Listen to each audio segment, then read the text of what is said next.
Muy buenos días, que el Señor los bendiga. Bienvenidos a esta tercera lección del curso Introducción Avanzada a la Biblia y para hoy veremos la formación del canon del Nuevo Testamento. La vez pasada hablábamos de la formación del canon del Antiguo Testamento y en su momento explicábamos por qué las Biblias católicas tienen más libros que las Biblias protestantes. Bien, para hoy vamos a contar esta fascinante historia, pero antes vamos a comenzar con la formación del texto. Una cosa que nos sorprende saber de inmediato es que la iglesia primitiva no tenía Nuevo Testamento. O sea que si visitábamos nosotros una iglesia allá para el año 50 de nuestra era, pensemos que la iglesia fue establecida en el año 33, en el 50 una iglesia allá por el Asia Menor no iba a tener Nuevo Testamento. El primer documento del Nuevo Testamento que se escribe es la epístola a los tesalonicenses, la primera, y eso es en el año 49. Pero esa solo existía en la iglesia de Tesalónica, no existía en el Asia Menor. En el año 50 entonces nos topábamos con que no había un Nuevo Testamento. ¿Qué entonces era autoridad en la iglesia? ¿Qué se leía? Bueno, en principio, en una iglesia cristiana se estudiaba el Antiguo Testamento. Y número dos, la tradición. Es decir, la vida y las enseñanzas de Jesús, pero esto se transmitía de manera oral. Habían testigos oculares que venían y contaban esas historias. Y había personas que los habían escuchado y recontaban esas historias. La vida, lo que Jesús hizo, lo que Jesús enseñó y sobre todo su pasión, muerte, sepultura y resurrección. Y eso se transmitía, una vez más, de manera oral. Sin embargo, estas iglesias empiezan a tener problemas. El apóstol Pablo es un misionero que llega a diferentes lugares y luego él tiene que salir porque es perseguido por los judíos. Una vez que él sale de una ciudad, él se preocupa por esas iglesias y no tiene otra forma más que enviarle cartas. Así surge, por ejemplo, Primera Tesalonicenses. El apóstol sufre una gran persecución en Tesalónica y la iglesia después de él es perseguida y él se preocupa por su sanidad espiritual. Así que escribe una carta para animarlos.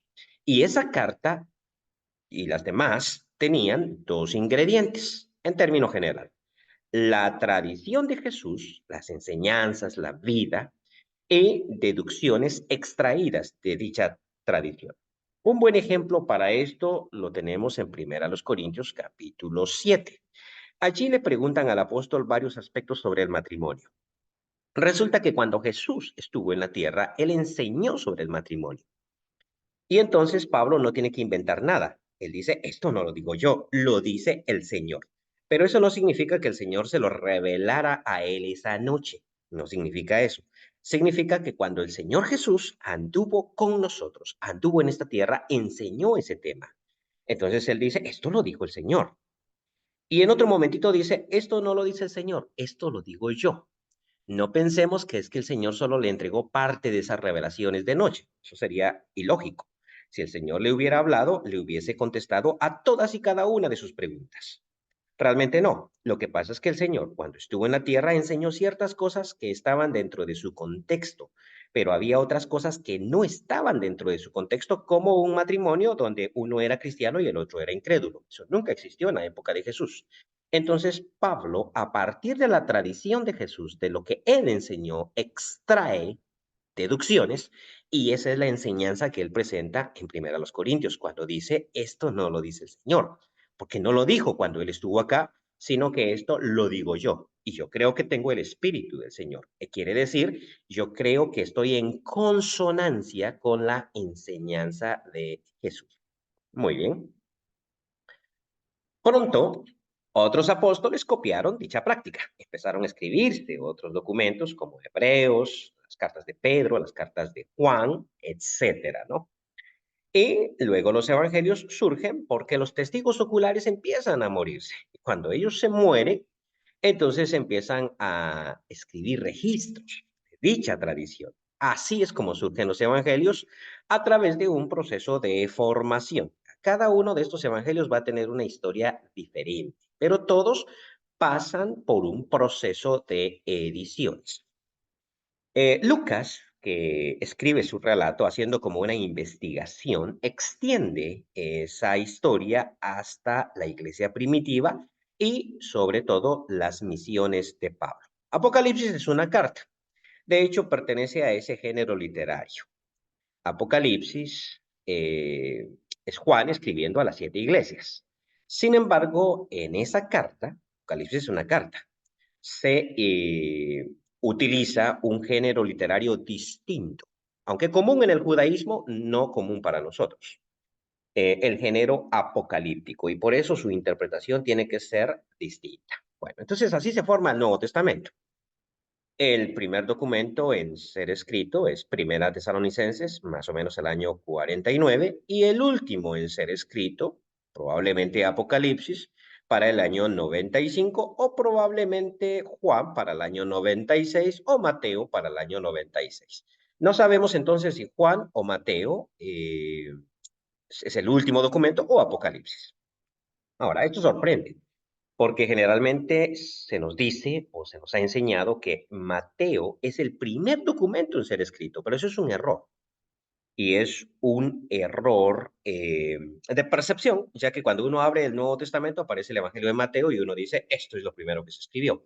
Realmente no, es Primera Tesalonicenses. Entonces, alrededor de 5 décadas, por decir algo, 46, 47 años, se utilizaron para escribir el Nuevo Testamento. Ese Nuevo Testamento, al principio, solo son cartas que se envían a las iglesias, documentos en X iglesia. Pronto a esos documentos se le hicieron copias y se enviaron a otras iglesias. Y entonces el Nuevo Testamento empieza a adquirir el estatus de Sagrada Escritura. ¿Qué queremos decir con Sagrada Escritura? Que ese documento se puede leer en público y se puede enseñar, que es autoridad para la iglesia. Al principio, las únicas escrituras leídas en la iglesia, decíamos, eran el Antiguo Testamento, especialmente los Salmos e Isaías.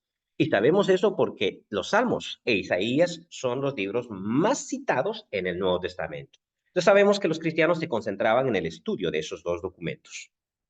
Pronto, los escritos de Pablo alcanzaron respeto y fueron tomados también como sagrada escritura. Y eso lo notamos, por ejemplo, en el caso de Segunda de Pedro, cuando él habla de los escritos que el amado hermano Pablo nos ha dado, ha escrito. Ahí hay cosas difíciles de entender. Los indoctos tuercen eso para su propia perdición. Entonces, eso nos muestra a nosotros que para Pedro ya los escritos de Pablo eran autoridad y que para muchos en la iglesia eran autoridad, incluso para los falsos maestros que se encargaban de torcerlos. Ya eran autoridad. Las cartas de Pablo circularon en colecciones. Nosotros en el Nuevo Testamento tenemos 3. De Romanos a Gálatas es una colección. Y lo sabemos porque viene de mayor a menor. De Efesios a Segunda Tesalonicenses es otra colección. Efesios es la carta más grande de esa colección y Segunda Tesalonicenses la más pequeña de esa colección.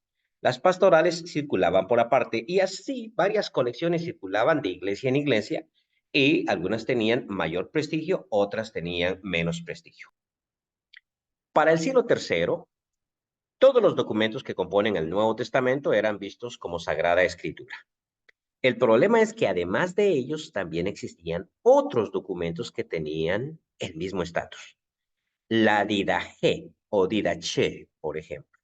En teoría, los 12 apóstoles se habían reunido y decidieron dejar por escrito qué era doctrina para ellos. Y así escribieron la Didache.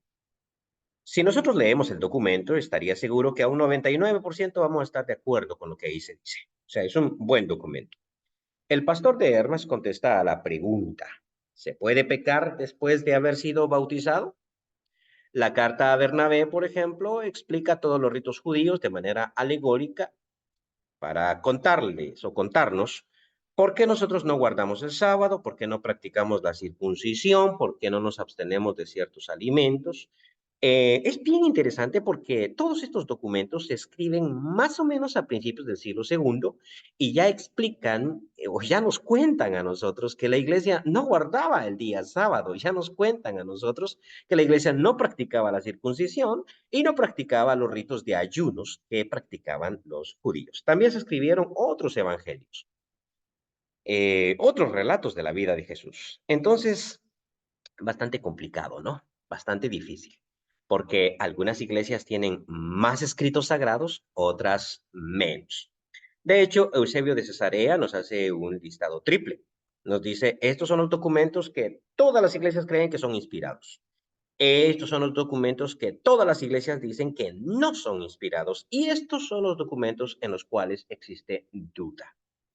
Bien, el último momento que tenemos en este proceso es el momento de canonización. A finales del siglo III y principios del IV, se empezó a discutir cuáles documentos no debían estar dentro del canon. Eh, mediante el proceso de tradición, aquí no hubo un concilio, quiero aclarar. Esto no se determinó en el concilio de Nicea, ¿sí? Ni en el concilio de Constantinopla, ni algo parecido. No hubo un concilio oficial donde se dijera, estos son los libros sagrados, sino que fue un proceso de tradición. Fueron excluidos todos los documentos que hoy en día no forman parte de nuestro canon. Es decir, poco a poco fueron siendo sacados, Rita G, el Pastor de Hermas, la Carta a Bernabé, los otros evangelios, fueron siendo excluidos, ¿sí? Poco a poco. Hoy en día los tenemos, podemos leerlos y son una lectura interesante, pero ya no fueron tomados como Biblia, como Sagrada Escritura. Ese es el proceso de canonización. No, ellos no están decidiendo cuáles libros deben estar, sino están decidiendo cuáles libros no deben estar y van siendo excluidos ellos. ¿Por qué son excluidos? Bueno, son excluidos porque en determinado momento dentro de ellos se encuentra algún tipo de doctrina que no concuerda con lo que se les ha enseñado, con la tradición. No concuerda con lo que Cristo enseñó o no concuerda con lo que los apóstoles enseñaron y entonces son excluidos. Algunos de los documentos que nosotros hoy tenemos en nuestro canon tuvieron detractores, pero nunca fueron excluidos, siempre estuvieron ahí. Sin embargo, había personas que decían y los criticaban y estuvieron a punto de ser excluidos. En este caso, Hebreos. Bueno, yo leo Hebreos y es mi carta favorita y me encanta, pero la razón por la cual iba a ser excluido Hebreos es porque dice que si uno peca después de conocer a Cristo, ya no queda más sacrificio por el pecado. Él lo dice literal. ¿Cómo se interprete? Es otra cosa. Pero la iglesia en Roma ya tenía todo un sistema para la reconciliación, lo que nosotros llamamos reconciliación. Si tomamos Hebreos de manera literal, entonces nunca buscaríamos a un hermano que se fue de la iglesia porque está perdido completamente y ya no hay más sacrificio por su pecado. La iglesia de Roma ya tenía todo un sistema para traer a la iglesia a todos aquellos que se habían ido. Entonces Hebreos le chocaba y por eso lo discutían. Segunda de Pedro, también por ser un libro apocalíptico, y nuestro Apocalipsis también era criticado. La razón por la cual se criticaba Apocalipsis era porque eh, había un grupo herético que se llamaban los montanistas, porque su líder se llamó Montano. Ellos eran del siglo segundo. Eran como medio pentecostales, para decirlo de esta forma. Tenían profetisas, hablaban en lenguas, muy diferente a los pentecostales de hoy en día. No eran la misma forma de hablar en lenguas, pero hablaban en lenguas y decían que Cristo iba a venir pronto y su libro favorito era Apocalipsis. Entonces, por eso se criticaba Apocalipsis, no por el texto mismo, sino porque este grupo lo usaba. Y así, más o menos para el siglo cuarto de nuestra era, ya teníamos nosotros los 27 documentos que componen nuestro Nuevo Testamento. A veces los listados los tenían en un orden diferente a como nosotros los tenemos, pero es en Atanasio de Alejandría, el campeón de Nicea, que nosotros tenemos ya ese listado exactamente como lo tenemos hoy en día. Y a partir de ahí no hubo dudas sobre cuáles debían ser los libros inspirados y cuáles no, hasta la Reforma Protestante. Lutero, por ejemplo, criticó dos libros del Nuevo Testamento y consideraba que no debían estar allí.